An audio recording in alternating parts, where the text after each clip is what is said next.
Robert Ingpen sent in these responses. I was nominated and won the award in 1986, which was quite early in my career as an illustrator, and immediately was able to accept projects well beyond Australia because of the prestige involved as a Hans Christian Andersen medalist.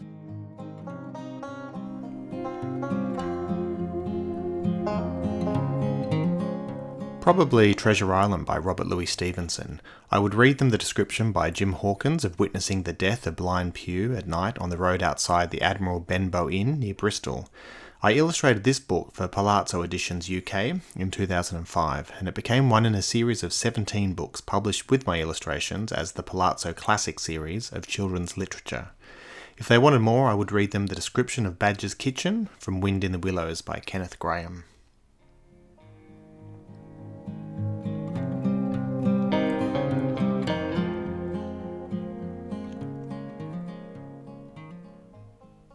Most of the books in the recent classic series are published as co-editions in 10 or more languages, mostly in Europe.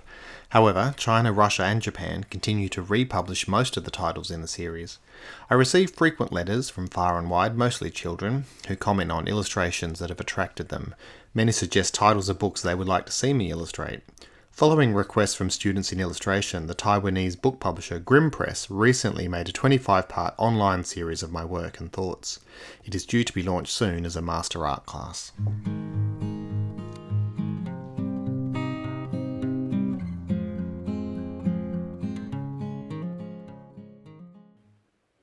Hi, I'm Jackie French. I'm writing to you from a valley which has been cut off for the last 2 years by devastating bushfire, by floods which has washed away our roads. I have got only one working leg, an elderly husband who has got Alzheimer's. Oh, and there is a flood outside that possibly you can hear, and my car has got a flat tyre. I am fairly isolated, but so is every writer. All our work, our significant work, is done within our own minds.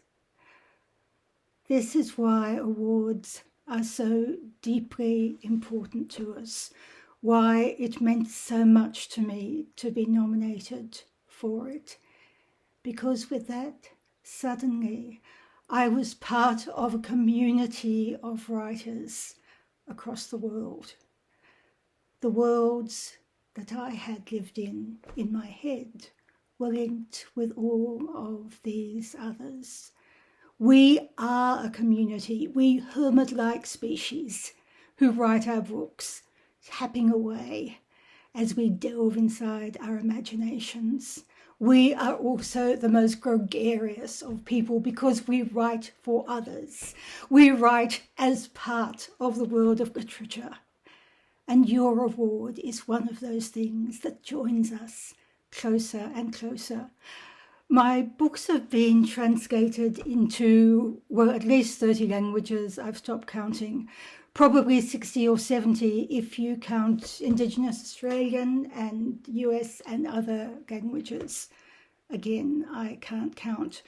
But it is the feedback from that again, which is one of the things that keeps me going.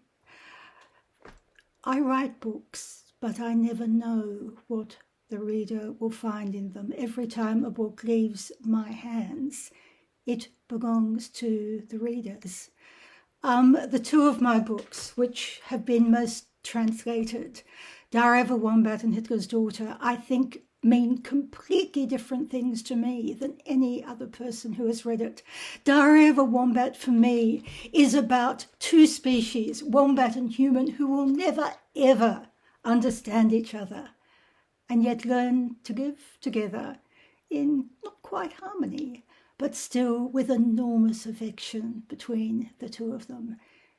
Hitler's Daughter was about what guilt do we inherit from our ancestors. All readers, different nations, seem to find different things in it, from adults never listen to kids, they say they do, but they never, ever listen, to probably one of the most profound responses I got, which was from a 14-year-old boy intellectually disabled. It was the first book he had ever read. It was the first letter he had ever written, according to his teacher.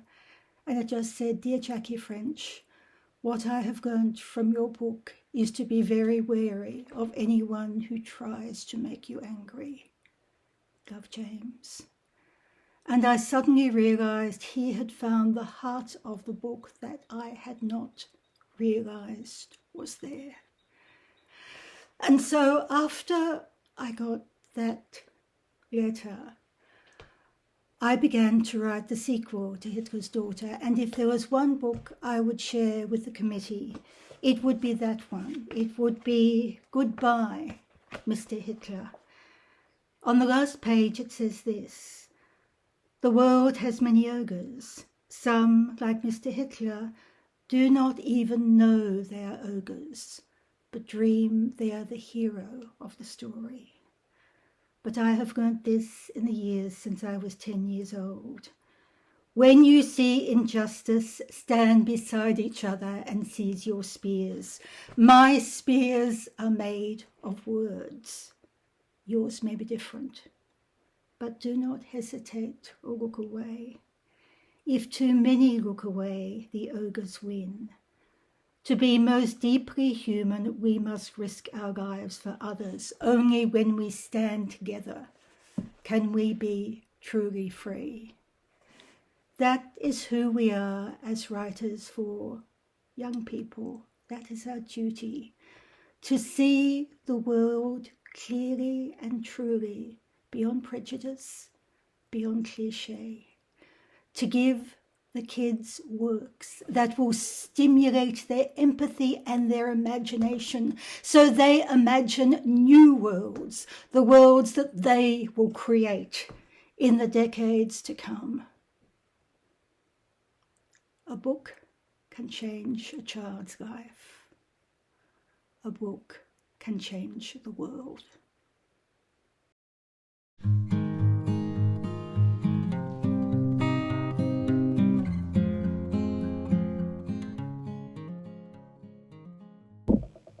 Hello, I'm Sean Tan here in Melbourne, wishing you a happy International Children's Book Day and saying a few words about the Hans Christian Andersen Award, which I've been lucky to have been nominated for in the past.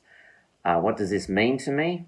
Well, it's a truly international award, and I was happy to be in London to see it awarded to Peter Sis once, and to be part of that celebration, and that was very inspiring to me because Peter Sis is one of the illustrators who originally got me interested in picture books. So to be nominated as part of that group of people and to feel connected to others all around the world who are working in very, isolated, separate spaces, such as my studio here in Melbourne, is a very warm feeling and creates a sense of being connected to something much bigger, as do celebratory days such as today.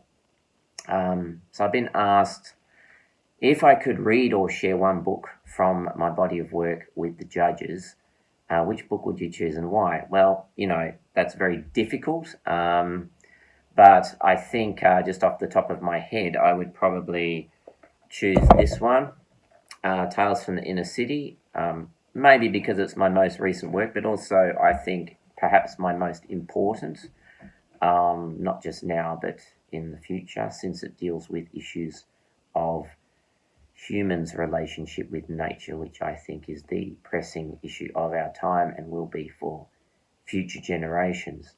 I could talk about the book at length, but I won't. But I thought instead of just rambling to a camera, I'll read you a very short story. So the book itself is composed of stories, many of them extremely short, which is just a thing that I like to do, and then find a way to get them published. And this one is a story about an orca, which features this illustration here, which is a large oil painting that I created. And the story is just one paragraph. It goes like this. We took the orca from the sea and put it in the sky. It was just so beautiful up there, so inspiring. But the calls of the mother never stopped. From a cold and foreign sea, her subsonic wavelength penetrated all concrete, steel, and urban clamour, reverberated through pipes and sewers, kept us awake all night and broke our hearts. We knew we had done something unforgivable. We promised to set things right. But so many years have passed and the mother is still calling out. So many years have passed and the orca is still in the sky.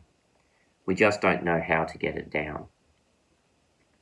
So that's one of the stories in the collection, which is all about the dilemma of being a human in a world of other animals and the things that we do regret and then have trouble undoing. Your books have been translated into other languages. What has been your response to this?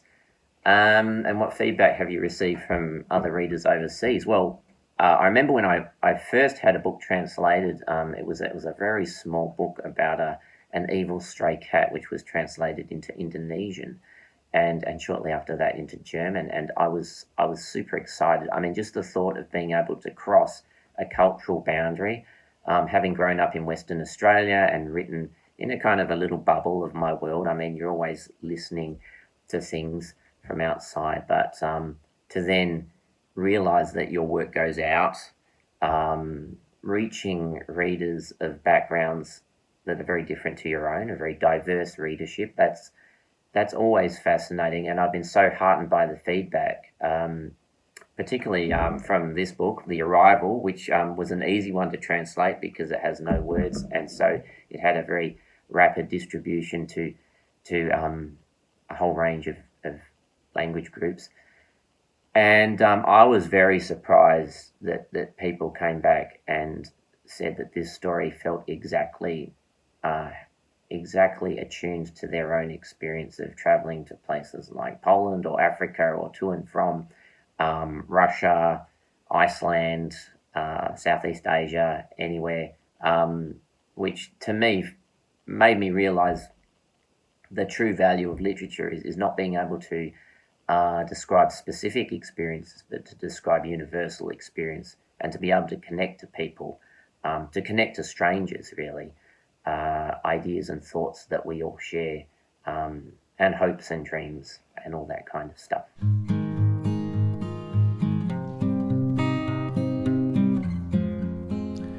Bob Graham sent in the following. I was unaware at the time when the first Hans Christian Andersen Award for illustration was being made. It was 1966, I was 24, and most probably standing in the Julian Ashton Art School in Sydney, drawing a plaster bust of Voltaire, a necessary 3-month apprenticeship before being admitted to the Life Drawing Room.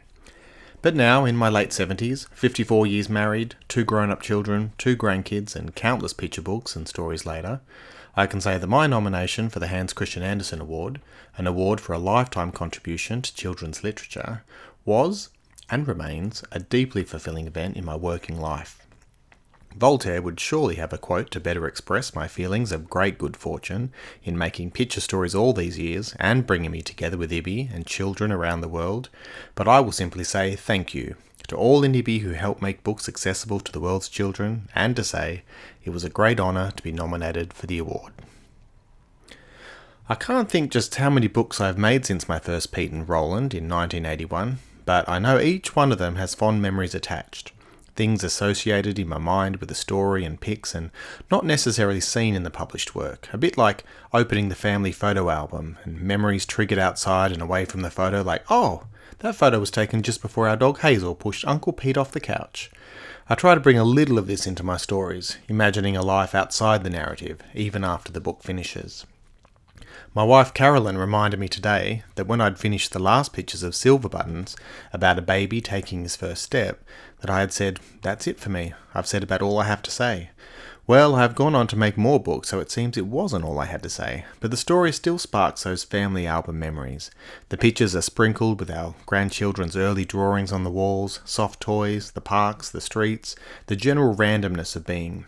Making the story was like dropping a stone into my watery memories and watching the circles spread out. Back in 1981, I was somewhere between bemused and astounded that my first picture book, Pete and Roland, a story of loss and freedom, a story coming direct from our small back garden in Mossman, Sydney, and the pictures rendered on our kitchen table, might have reached so far as Sweden. Today, news of an edition in Spanish or Cantonese, Hebrew or Farsi still gives me that same feeling of connection. When How to Heal a Broken Wing was published in Israel and Iran at the same year, and to see that book cross those particular borders was another of the significant events in my publishing life. And along with that have come letters from faraway places, class letters, mums and dads, grandparents, and of course, children. When I received a letter from a second grader in California back in 2002 who wanted to be an author someday, she also said, "When I read your books, it makes me feel happy inside." Doctors frame their diplomas for their walls of their surgeries, so I figured I could stick this letter to the wall over my desk. This was my diploma, and it was a reminder of who my books are for. I do hope she becomes an author.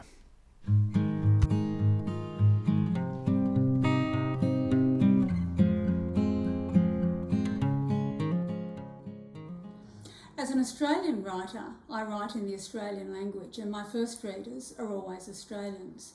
But the great thing about a Hans Christian Andersen nomination is that it allows stories and books to travel to a wider world. I was living in Greece when I wrote my first book, 5 Times Dizzy, but it's set in a corner shop and a busy street of an inner suburb of an Australian city.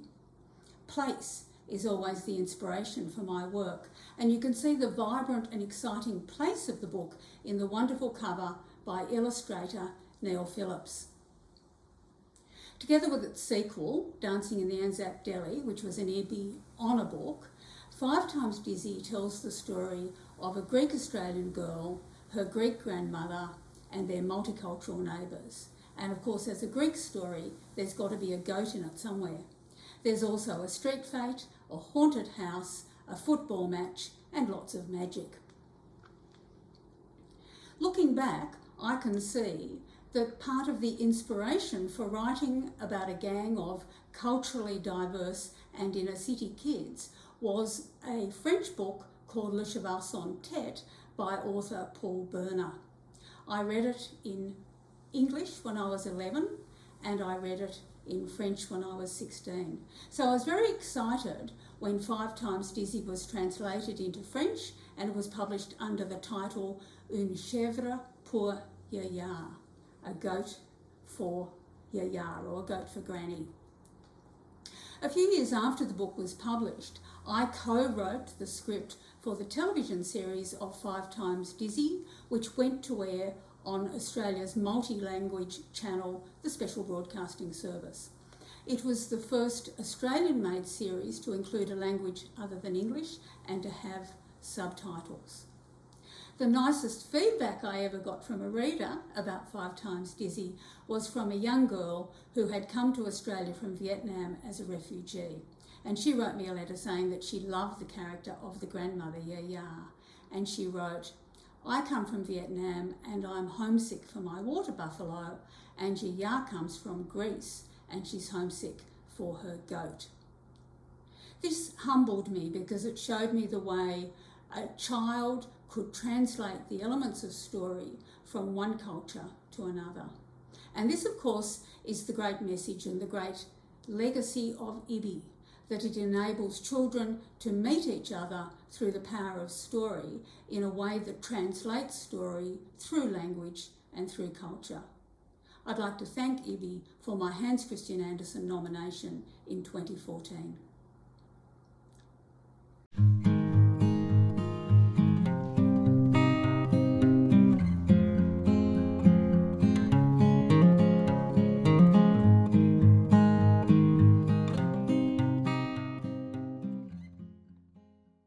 Hello, I'm Ursula Dubasarski and I'm a children's writer.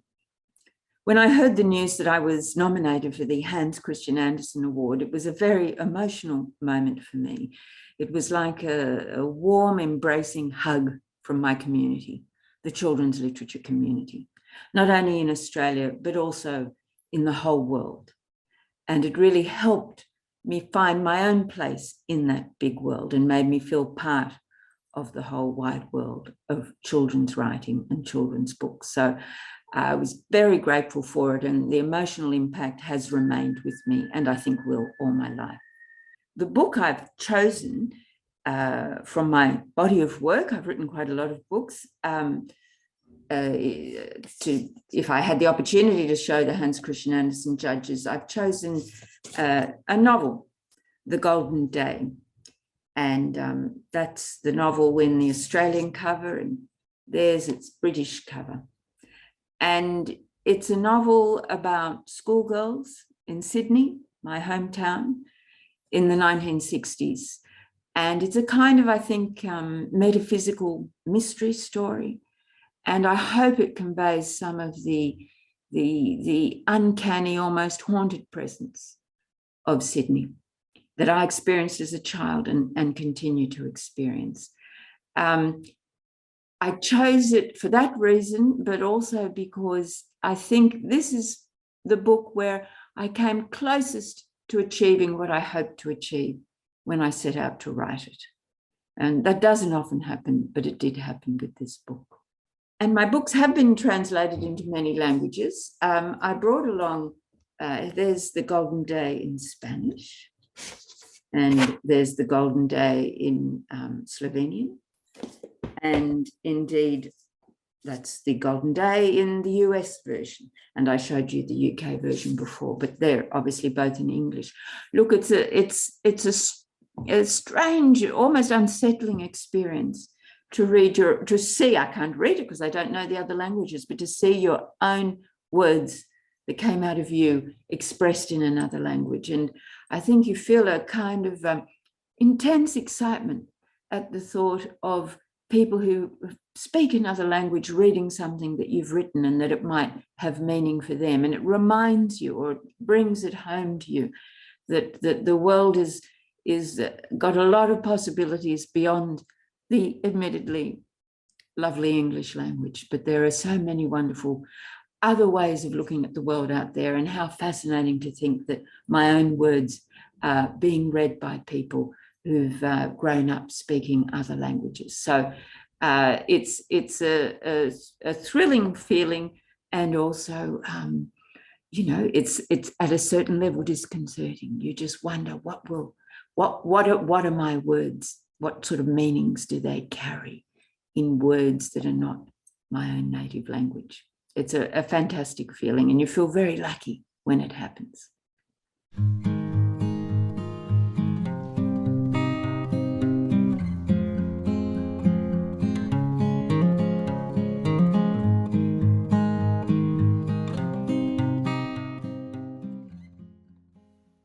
It certainly meant a lot to me to be shortlisted or longlisted on the Hans Christian Andersen Award as a writer and as a person who worked very hard on their work, to be included in that brother and sisterhood of writers from such disparate backgrounds and disparate countries was like a medal that I kind of wear inside.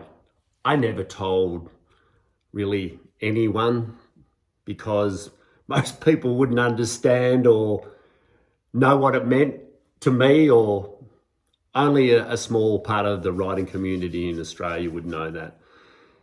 But writing gives you a lot of hits in the head. As much as it lifts you up, it can really knock you down. And anyone who's been in it for decades, like I have, we have our highs, we have our lows. So to be given that acknowledgement that your writing is worthwhile and could be read by people all over the world was such a beautiful thing. And it means a lot to me then, those few years ago, and it means a lot to me now. If I could read one book to the judges or tell them about it, it would be a book I wrote called Dreaming the Enemy, published for me by Allen and Unwin. And I'd like to thank a lot of great people who put their efforts into helping me with that book and my career. It's about a young man's experience of fighting as an Australian soldier in Vietnam and his experience of trying to recover. I haven't been in the army, I didn't fight. I shied away from ever writing that sort of book. But the writing in it, as Kenneth Branagh, the actor, said about one of his performances, I don't care what the critics think. I don't care what they said. I know what it was. And it was a really good attempt to tell a story, to try to explain on the behalf of people that I love, even if I don't know them personally. So I think that is one of my great writing pieces, if I could be so bold to say so. And I'm immensely proud of it. And even though it didn't sell very well or do any of that, I don't really care. I have it. And so thank you to Alan Unwin. As for translation, my books have been translated into, I think, Korean, Finnish, Danish, Chinese. What really pleases me is that I've had books that perhaps have been read in French in Paris, because I do love the history of Paris as a writer's city, and I have worked in France on a book on World War One. So I do love that place, and the French literary tradition is a beautiful thing. As for the feedback, I haven't had any, and so what am I to say about that? It's not really my call, you know. Maybe I would have loved some international fame and let's do a movie, but that hasn't happened. But the Hans Christian Andersen Award, I thank you people who've ever been involved in getting me up there and considered, because it means a lot to me then, it means a lot to me now, just quietly, it does. So thank you very much, and congratulations to the brother and sisterhood of writers. We know how tough it is, and it requires a lot of work. So good luck to you all. Thank you.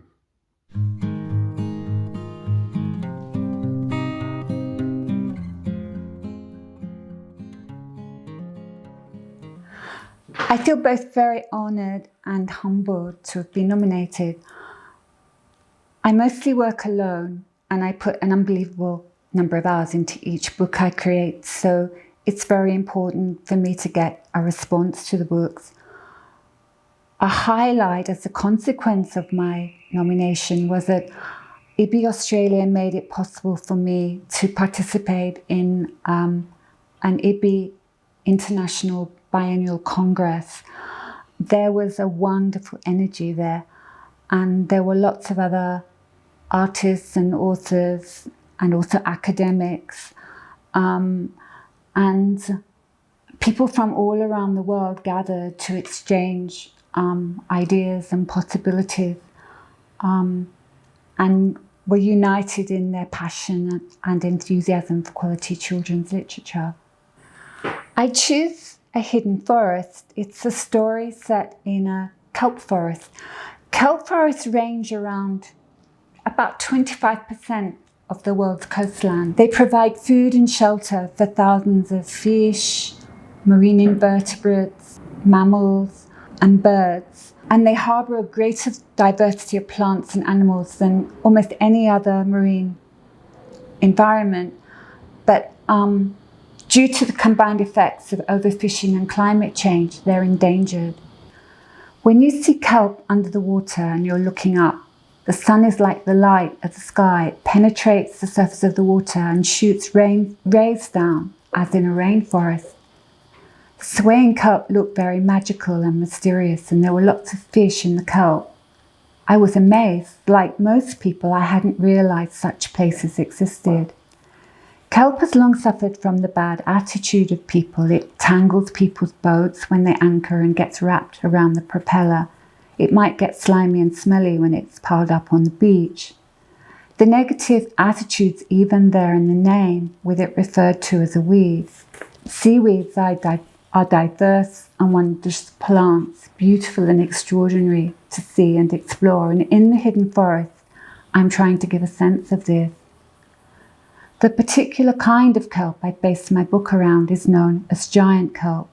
It can grow in fairly shallow water that a child can easily see and explore, but also grows up to 30 metres from the seafloor to the water surface, where it continues to grow and hang in sometimes dense canopies along the water surface. When you get large quantities of it, it looks like a forest, and it's as complex, multi-layered and magical as rainforest on land. I like to hope this book helps children to see and to value some of the wonder and magic of this environment. We often abuse, treat with disdain, and imagine the worst of those things we don't know. and those things that are foreign and strange to us. So here I've tried to imagine Ben's paranoia. Ben is imagining every tendril of the kelp as a monster grabbing at him, though it's just out of his eyesight. The blades of the kelp of his fear are simultaneously the tentacles of an octopus, but with the one simple step of breaking through the surface of the sea, with a masked sea by and a snorkel to breathe by, everything suddenly changes. Ben finds himself in a whole new world, totally unlike what he expected. Suddenly he can see, and the more he sees, the more caught up he becomes in the wonder of what's around him. And in seeing the wonder of what's in this environment, Ben begins to value it. So wonderful when I see a foreign language edition where the publisher's gone to a great deal of care and trouble to get a pleasing result. A number of times America has asked me to change the traffic direction in my work, but I've held firm and made the point that the story is set in Australia where the traffic direction is as depicted. In the story of Rosie Dock, I show the naked backside or back view of an elderly woman sitting, resting with her legs in a desert pool. And for their edition, America asked me to put a bathing costume on her. My response was that the colour of a bathing costume would change the focus and balance of the composition. And we came to a compromise where I put a flesh-coloured bathing costume on her. For me, some of the most notable overseas reactions have been from teachers. For example, I received emails from teachers inspired by my wordless book Window, and they set their class of students the exercise of depicting a story from a window in collage, and sometimes it was showing how the view changed over time. And then the teachers were so excited by what the students did that they wanted to send me photographs. A number of times teachers inspired by another wordless book, Mirror, had a sister relationship with another school in a very different part of the world. And so inspired by Mirror, each school depicted a day in the life of their school using no words, and then they photographed it and in this way put the two stories together in a similar way to Mirror, and then each school had a copy.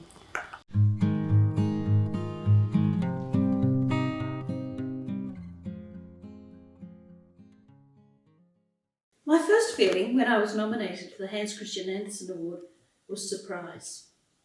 I've been a member of IBBY for a very long time, and of course I knew about the success of Patricia Wrightson and Robert Ingpen, but I'd never imagined that I would be nominated by the Australian chapter of the organisation for the award in the same way. I had never imagined it, and I still can't believe that it really did happen. And of course the fact that it was going to go to Moscow made me feel even more excited, although because of COVID it didn't eventuate. Were I to see the judges for this award and be invited to speak of one of my titles, I would probably talk about The Great Bear.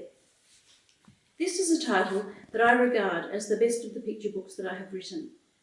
Illustrated by Armin Greder, this story grew from a dream I had about a dancing bear in a medieval village that is tormented and then launches itself into the stars.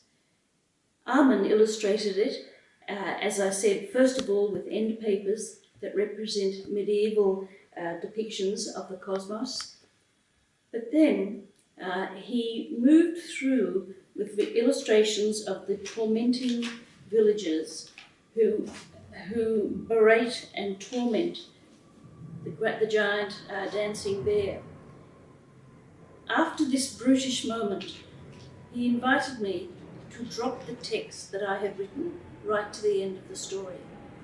And so for the last, about a third of the title, there are nothing but the illustrations, and I don't think it suffers at all. In fact, there are those who say the silence of the last half of the story is the more haunting than had it had a simple, straightforward text. This book won the Bologna Ragazzi in 2000, and Armand's illustrations were described as very similar to German Expressionism. It's always terrific when your work gets published internationally, and one of the titles of mine that I've had that success with is Amy and Louis. Something that I'm impressed by with this title is the way that it is appreciated in many different countries. It's the story of two young people, preschoolers, who are intimate acquaintances, play together, live close by, and so on. But when one goes away, the other is left alone in a world that is colourless for him. The book was picked up by quite a few people in different countries. It has a number of European titles. I think the first is this one from Germany. It was picked up in America, and then also in various Asian countries, in Japan and in Chinese. I was particularly impressed that it's the only title I've had that has gone into Russian, and thrilling of all, it's also gone into Braille, though it makes it rather difficult to illustrate in Braille, although there is some attempt at being able to read the book that way. Thank you very much to the members of IBBY for the nomination they made of me. Unfortunately, I didn't make it to Moscow because of COVID, but I'm certainly appreciative of everything that IBBY does for book writers, book readers, for children around the world.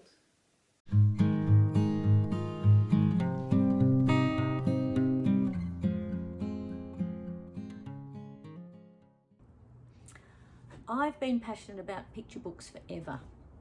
So to be nominated for the Hans Christian Andersen Award by IBBY Australia was a great honour. I was thrilled.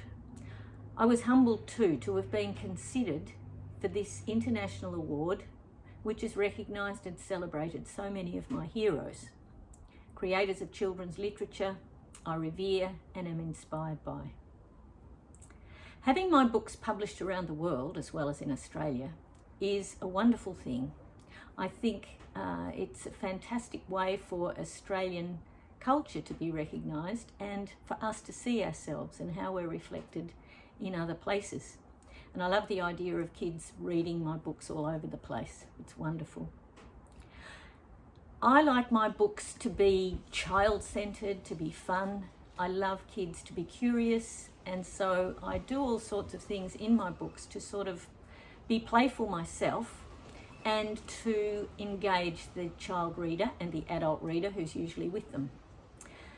The book I think I'd like to be recognised by, well, the book that I think represents me and the way I work quite well, is I'm a Dirty Dinosaur.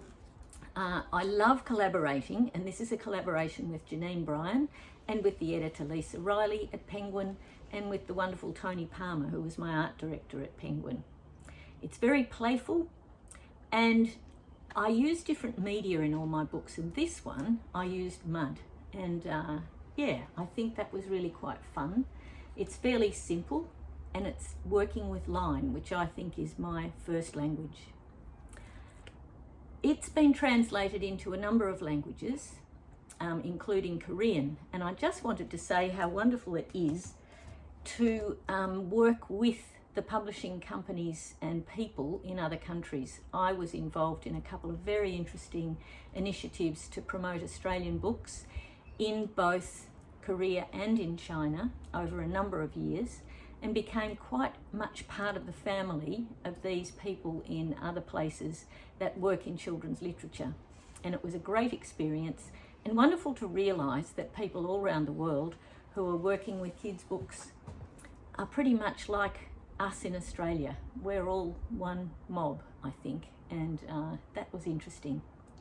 I did get one very interesting review. I don't often read reviews from overseas, but I found one very funny one in the Good Reading in online, And I just thought I'd read it because I'm hoping that most people really get what I do, but this woman obviously didn't. One extra little note, she writes. As a library employee, I'm not thrilled at parts of pages and text are printed to look like they were drawn or written with mud. It makes it more difficult to identify actual damage to the titles when returned. Now, I know most of the people who read the books with kids probably have the fun that the kids do reading them too, and maybe she wasn't having that much fun. But anyway, I'd like to say to all of you that I'm thrilled that we're all part of the children's literature family in Australia that travels all around the world. Thanks.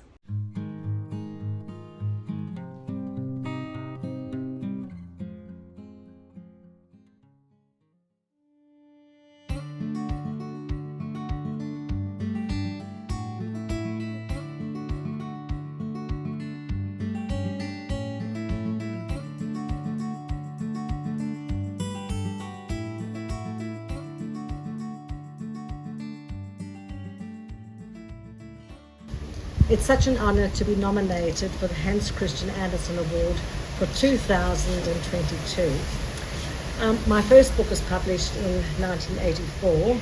It was There's a Sea in My Bedroom, illustrated by Jane Tanner. I regard this as my lucky book.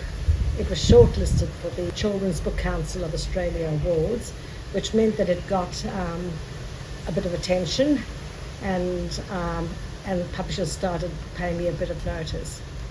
I never imagined then that I would go on to write many more books and that I would be a nominee for this incredible international award. As a child, I loved fairy stories, and for me the most powerful ones were written by Hans Christian Andersen. His stories have strong themes such as love, loss, sacrifice, redemption, and transformation. They are rich tales, open to different interpretations, and they are full of unforgettable images. There is Kay in The Snow Queen, whose eye and heart is pierced by splinters of glass. There is the little mermaid who is so in love with the prince that she sacrifices her voice and exchanges her tail for human legs. It's awe-inspiring storytelling that inspires me to try to write better. I've been asked which book I would choose if I could share it in person with the judges of the award. This is a difficult decision, as I have collaborated with so many wonderful illustrators. People like Ron Brooks, Julie Beavers, Freya Blackwood, Donna Rawlins and Stephen Michael King, to name but a few. But I guess I would have to choose Fox, which was illustrated by Ron Brooks. He told me that when he first read the manuscript, he felt as if he had been punched in the stomach. That was painful for him, sorry Ron, but I was thrilled that he had such a visceral reaction to the story. I think the book is a visual masterpiece, from the handwritten text to the beautiful, powerful images of the landscapes and the characters, especially of Fox. One reviewer wrote that he found Fox's eyes so disturbing and haunting that he had to put away the book while he was writing his review. Many of my books have been published around the world and translated into other languages. It's such a privilege to know that children in Spain, Russia, China, Germany, France, wherever, are actually reading my books. Most of the feedback I've received has been from children in America and England, and many of the letters are about Fox. Just about all of these readers want a sequel to the story because they want to know what happens to Fox and Dog, and especially Magpie. They want to know that she got safely home. I will never write a sequel, but I can confirm, yes, Magpie did make it home to Dog. As for Fox, well, readers will need to make up their own minds about his future. But I like to think that he eventually finds redemption and peace.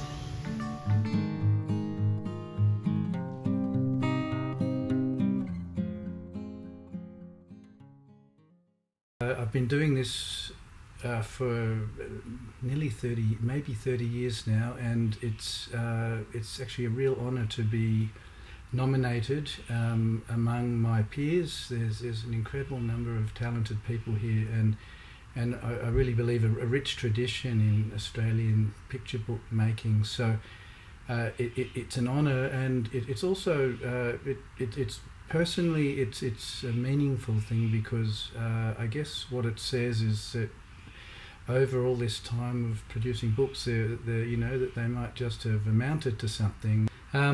If I could discuss one of my books with the judges, it's obviously very hard for me, because I tend not to have favourites. Every book I do is something I'm very excited about and can't wait to work on. And but one book in particular, I guess, comes to mind, and that's a book called Nobody Owns the Moon, which you can see behind me, and I'll just hold up here too. I think what I like about this book partly is that years after it's come out, it still has a life. People still respond to it very deeply, and I'd like to think that's because it came from a deep feeling within me, and so I was able to somehow get that into the pages of the book, and that was somehow then transmitted to the reader, which I think is a perfect outcome with literature. Talking about the illustration, I'll just open it just about anywhere really.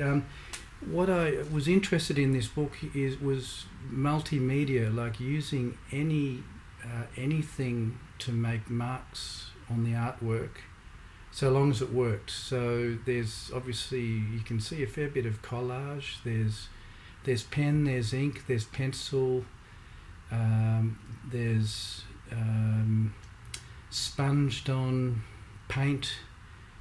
The figures are done individually on different bits of paper, then cut out.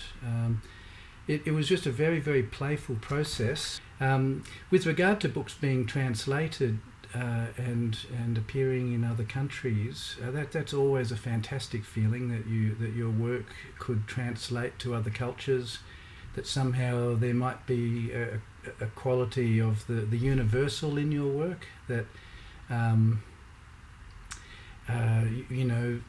even something that's quite personal or quite local could somehow mean a lot to someone in a completely different environment and culture. So that's always a thrill, and and again an honour to have your work translated in that way and embraced by another culture. I get little bits of feedback here and there from individuals, but perhaps also really meaningful feedback is when the work goes into another culture, and then also artists in that culture are inspired to create works based on that book. And that's happened a few times, where, for instance, a book just up behind me here called The Singing Hat just recently became a very beautiful puppetry play in Romania, and I absolutely loved what they did with it. They added all their artistic intent to make it their own as well, but it just felt like the idea just travelled to Romania to a puppet theatre. Another case was Unforgotten, which is just above me. I'll tilt my head a bit.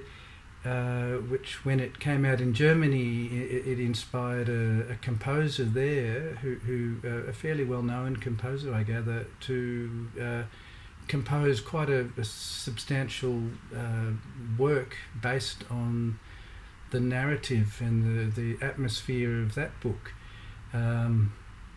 Similarly, Nobody Owns the Moon has inspired a couple of productions, plays, and I guess finally My Uncle's Donkey, which is just up there, was translated into Japanese by a fantastic writer and a very well-known writer, Haruki Murakami, and I think his translation picks up on something that was in the book about the character possibly not being real, and apparently that sort of inspired his translation, and so he sort of put his own stamp on that book as a Japanese edition of it.